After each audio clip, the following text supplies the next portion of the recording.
Hello everyone, जैसा कि आप सब लोग जानते ही हैं कि आप सभी के साथ मैं डेली प्रीवियस ईयर के क्वेश्चन पेपर शेयर कर रही हूं जो UK PSC UK triple SC द्वारा कंडक्ट कराए गए हैं। फ्रेंड्स, आप लोगों को ज्यादा से ज्यादा हेल्प मिल सके आपकी आगामी प्रतियोगी परीक्षाओं में, इसीलिए मैंने इन पेपर्स का कलेक्शन किया हुआ है। अलग अलग कैंडिडेट से आपके लिए पेपर अरेंज किए हैं ताकि आप लोगों की तैयारी और ज्यादा बेहतर हो सके। आप सभी के साथ डेली इन क्वेश्चन पेपर को मैं शेयर करूंगी, तो आप डेली प्रीवियस ईयर के क्वेश्चन पेपर की प्रैक्टिस सेट के लिए चैनल को सब्सक्राइब जरूर कर लें। और अगर आपको मेरी वीडियोस हेल्पफुल लगती हो तो वीडियोस को लाइक शेयर, चैनल को सब्सक्राइब जरूर करें। तो देखिए, पहला क्वेश्चन है, निम्नलिखित में कौन सी जनजाति उत्तराखंड में नहीं पाई जाती है। देखिए, नहीं पाई जाती आपसे पूछा गया है। ऑप्शन है थारू, बुक्सा, भील, जौनसारी। तो देखिए, इसमें से थारू, बुक्सा और जौनसारी उत्तराखंड में पाई जाने वाली जनजातियां हैं, और इसमें जो जनजाति नहीं पाई जाती है वो है भील। ठीक है, भील जनजाति मुख्यतः गुजरात में, महाराष्ट्र और राजस्थान इन क्षेत्रों में पाई जाती है। नेक्स्ट क्वेश्चन है, निम्नलिखित को सुमेलित कर सही उत्तर चुनिए। ठीक है, यहाँ पे आपको अनुसूचित जनजाति दी गई है और तहसील क्षेत्र दिया गया है। सबसे पहले है सौका। देखिए, सौका जनजाति का जो तहसील क्षेत्र है वो है धारचूला। ठीक है, सेकंड है जौनसारी। जौनसारी की अगर हम बात करें तो इनका क्षेत्र है चक्राता। राजी दिया गया है अगली जनजाति, और इसका क्षेत्र है डीडी हाट। और थारू की अगर हम बात करें तो खटीमा। ठीक है, तो ये प्रमुख तहसील क्षेत्र है, तो राइट आंसर होगा इसमें ऑप्शन डी। और देखिए, जनजाति के रिगार्डिंग मैं आप सभी को एक और पॉइंट क्लियर कर दूं, उत्तराखंड में सबसे ज्यादा थारू जनजाति निवास करती है। ठीक है, थारू जनजाति सर्वाधिक अगर कौन से जिले में पाई जाती है अगर आपसे पूछा जाए तो इनका सर्वाधिक जो निवास स्थान है वो उधम सिंह नगर है। तो और अगर देखिए आपसे सबसे कम पूछा जाए तो राजी जनजाति जो है सबसे कम निवासरत है रुद्रप्रयाग में। ठीक है, नेक्स्ट क्वेश्चन है, निम्नांकित में कौन सा सुमेलित नहीं है। देखिए, गिरजाघर दिए गए हैं और नगर दिया गया है। ठीक है, कौन सा गिरजाघर कौन से नगर में है आपको बताना है। बर्डन मेमोरियल चर्च अल्मोड़ा में है, बिल्कुल राइट है। सेकंड है सेंट जॉन्स इन विल्डरनेस, ये नैनीताल में है, ये भी सही है। सेंट बोनावेंचर्स चर्च मसूरी, देखिए ये मसूरी में नहीं है, ये स्थित है रानीखेत में। ठीक है, उसके बाद है इग्नेशियस माइकल चर्च रानीखेत में, ये भी राइट है। तो इसमें जो राइट आंसर है ऑप्शन सी होगा। ठीक है, ये सुमेलित नहीं है। क्वेश्चन नंबर 54 है, स्वाधीनता संग्राम के दौरान जेल जाने वाली उत्तराखंड की प्रथम महिला कौन थी। देखिए, पहली महिला थी उत्तराखंड की बिस्नी देवी शाह। ठीक है, 1930 में ये स्वाधीनता संग्राम के दौरान जेल गई थी।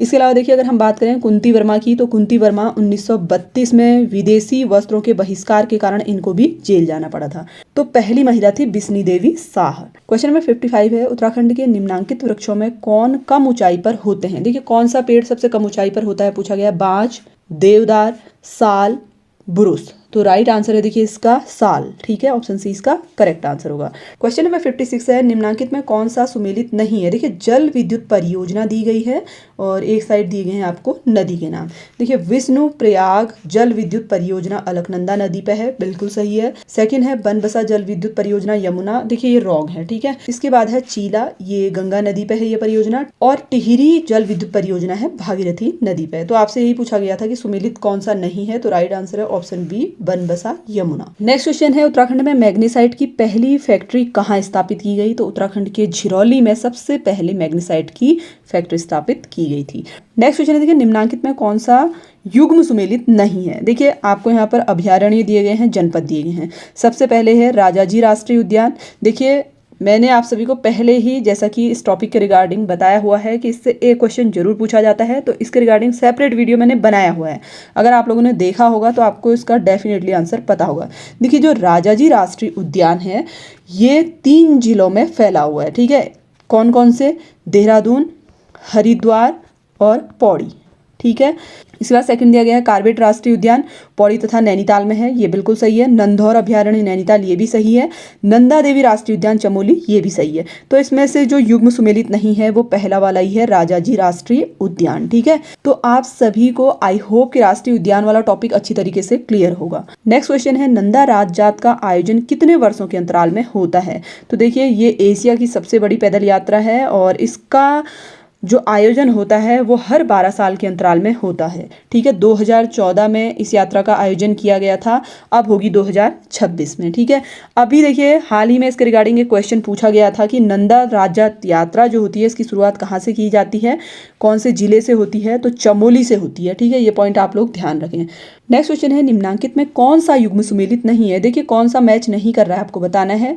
ग्लेशियर के नेम दिए गए हैं और नदियों के नाम यहाँ पे दिए गए हैं। सतोपंथ ग्लेशियर से अलकनंदा का उद्गम होता है, बिल्कुल सही है। खतलिंग से भिलंगना, ये भी सही है।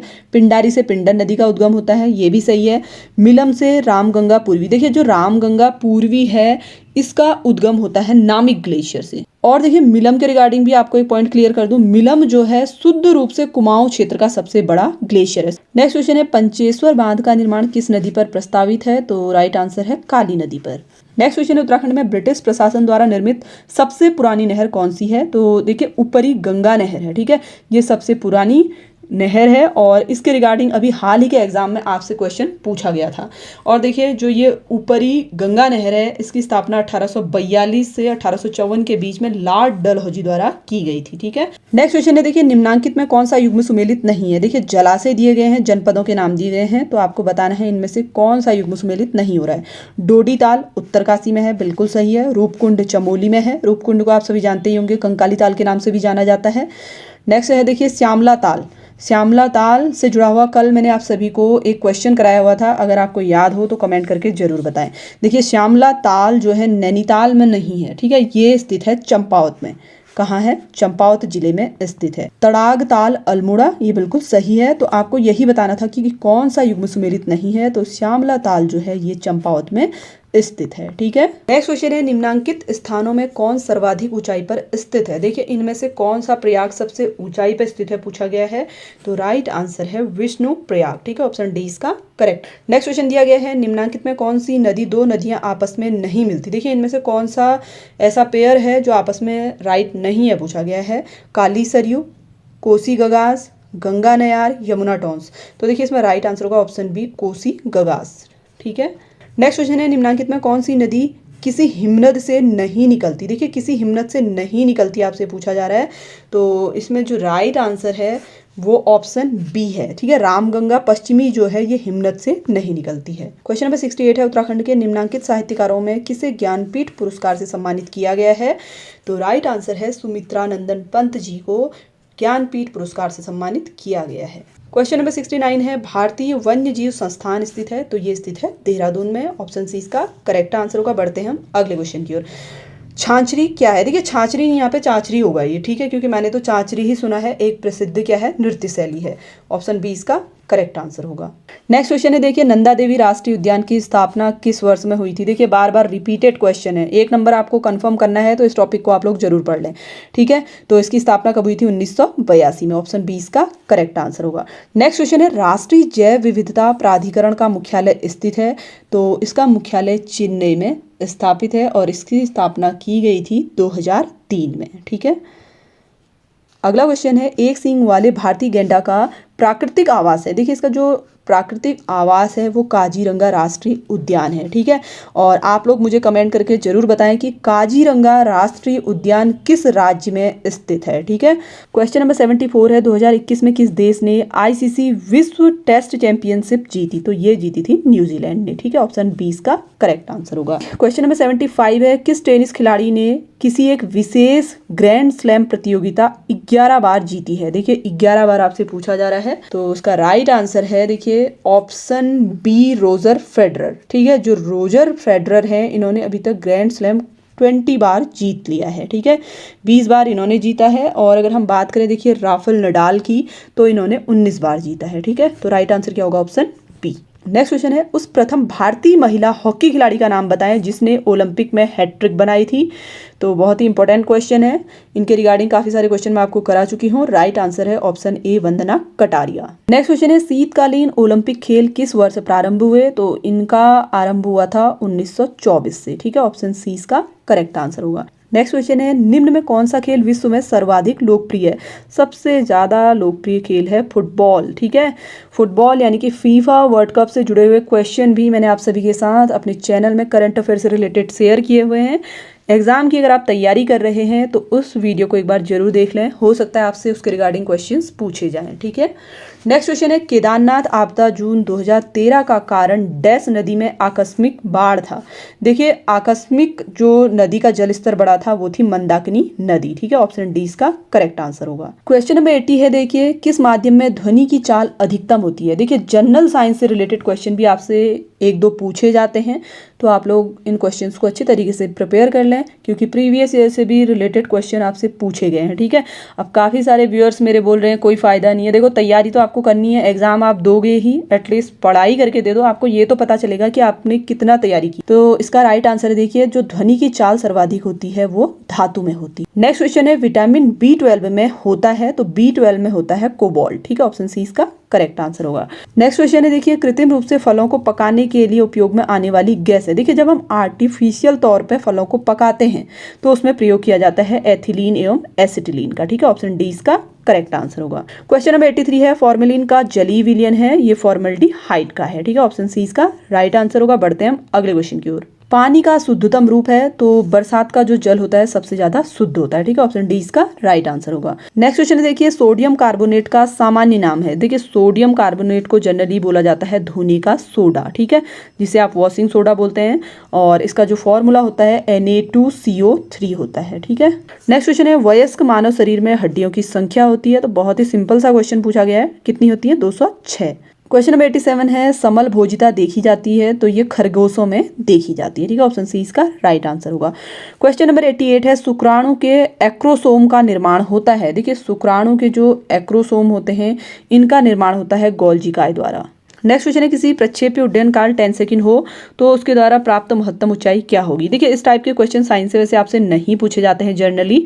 ठीक है, लेकिन इसका जो राइट आंसर है वो मैं आपको बता दे रही हूँ, 125 मीटर है। क्वेश्चन नंबर 90 है, भारत में पहले मध्यावधि चुनाव हुए थे। देखिए पहले मध्यावधि चुनाव हुए थे 1971 में। ऑप्शन बी इसका करेक्ट आंसर होगा। क्वेश्चन नंबर 91 है, भारत के किस उच्च न्यायालय का सबसे बड़ा न्यायिक क्षेत्राधिकार है। तो देखिए भारत के गुवाहाटी उच्च न्यायालय का सबसे बड़ा न्यायिक क्षेत्राधिकार है, और इसके अंतर्गत देखिए टोटल 7 राज्यों का न्यायिक क्षेत्र है। ठीक है, नेक्स्ट क्वेश्चन है, पंचायती राज डैश सूची से संबंधित है। देखिए ये क्वेश्चन आपसे कई बार पूछे जा रहे हैं बार बार। पंचायती राज प्रणाली मैंने आपको पहले ही बताया कि आप लोग अच्छी तरीके से प्रिपेयर कर लें, यहाँ से क्वेश्चन जरूर पूछे जाते हैं। ठीक है, तो इसका राइट आंसर है, देखिए जो पंचायती राज है ये राज्य सूची से संबंधित है। ठीक है, ऑप्शन डी इसका राइट आंसर होगा। क्वेश्चन नंबर 93 है, संविधान की 6ठी अनुसूची के प्रावधान निम्न में से किस राज्य में लागू नहीं होंगे। देखिए यहाँ पे आपसे क्या पूछा जा रहा है कि जो 6ठी अनुसूची है उसके प्रावधान है कुछ, ठीक है, वो कौन से राज्य में लागू नहीं होंगे। ऑप्शन है मेघालय, त्रिपुरा, गोवा, मिजोरम। तो देखिए ये जनजाति से संबंधित इसमें प्रावधान है, और ये प्रावधान जो है मेघालय, त्रिपुरा, मिजोरम और असम में लागू होते हैं। और इस क्वेश्चन में आपसे नहीं होंगे पूछा है, तो राइट आंसर होगा गोवा। ठीक है, गोवा में 6ठी अनुसूची के प्रावधान लागू नहीं होंगे। नेक्स्ट क्वेश्चन है, भारत के एकमात्र राष्ट्रपति जो निर्विरोध निर्वाचित हुए हैं। तो राइट आंसर है नीलम संजीव रेड्डी, जो निर्विरोध निर्वाचित हुए थे। ठीक है, ऑप्शन सी इसका करेक्ट आंसर होगा। फ्रेंड्स आई होप कि आपको सीरीज पसंद आ रही होगी। वीडियो अगर हेल्पफुल लगे तो वीडियो को लाइक शेयर जरूर करें। नेक्स्ट क्वेश्चन है, देखिए 73वां संशोधन डैश में वर्णित राज्य के नीति निर्देशक तत्वों के एक प्रावधान को प्रभावी बनाने के लिए लाया गया। देखिए जैसा कि मैंने आपको बताया था 73 संविधान संशोधन के तहत पंचायती राज प्रणाली आती है, आप सभी को पता ही होगा, इससे पहले भी मैं आपको बता चुकी हूँ। तो आपसे पूछा गया है किस अनुच्छेद के तहत है, तो राइट आंसर है ऑप्शन ए अनुच्छेद 40। क्वेश्चन नंबर 96 है, देखिए भारत के प्रथम उप प्रधानमंत्री कौन थे। देखिए राइट आंसर है सरदार वल्लभ भाई पटेल। ठीक है, देखिए पहले एक पद और होता था प्रधानमंत्री के बाद उप प्रधानमंत्री का, जो प्रधानमंत्री की अब्सेंस में उप प्रधानमंत्री जिम्मेदारी लेता था, लेकिन वर्तमान में अब हमारे देश में ये व्यवस्था नहीं है। और आपसे पहले उप प्रधानमंत्री पूछा गया है सरदार वल्लभ भाई पटेल थे, और अंतिम पूछा जाएगा तो लाल कृष्ण आडवाणी थे। ठीक है, नेक्स्ट क्वेश्चन है, भारतीय संविधान के अंतर्गत किसी गिरफ्तार व्यक्ति को 10 घंटों के भीतर नजदीकी न्यायाधीश सम्मुख पेश किया जाना अनिवार्य है। तो 24 घंटों के अंतराल में, ठीक है, नजदीकी न्यायाधीश के सम्मुख पेश करना अनिवार्य होता है। तो ऑप्शन 20 का करेक्ट आंसर होगा। नेक्स्ट क्वेश्चन है, भारत के नियंत्रक एवं महालेखा परीक्षक का कार्यकाल 10 वर्षों का होता है। देखिए जनरली जो कैग होते हैं इनकी नियुक्ति 6 वर्ष के लिए की जाती है, लेकिन अगर इनकी उम्र 65 वर्ष की हो जाए तो तभी भी इनका कार्यकाल समाप्त हो सकता है। ठीक है, तो 6 साल या 65 वर्ष से पहले जो होगा वही इसके लिए करेक्ट आंसर होगा। नेक्स्ट क्वेश्चन है, भारत में एटीएम सेवा की शुरुआत हुई। तो भारत में देखिए एटीएम की शुरुआत हुई थी 1987 में। ऑप्शन 20 का करेक्ट आंसर होगा। नेक्स्ट क्वेश्चन है, निम्न में कौन सी भाषा संविधान की 8वीं अनुसूची में नहीं है। तो 8वीं अनुसूची में नहीं है संस्कृत भाषा। ठीक है, ऑप्शन 20 का करेक्ट आंसर होगा। तो फ्रेंड्स, आई होप कि आज की सीरीज आप सभी के लिए हेल्पफुल रही होगी। वीडियो पसंद आया हो तो वीडियो को लाइक शेयर, चैनल को सब्सक्राइब जरूर कर लें, ताकि आप सभी को इसी तरीके के प्रीवियस ईयर के क्वेश्चन पेपर प्रैक्टिस सेट मिलते रहें। Thanks for watching.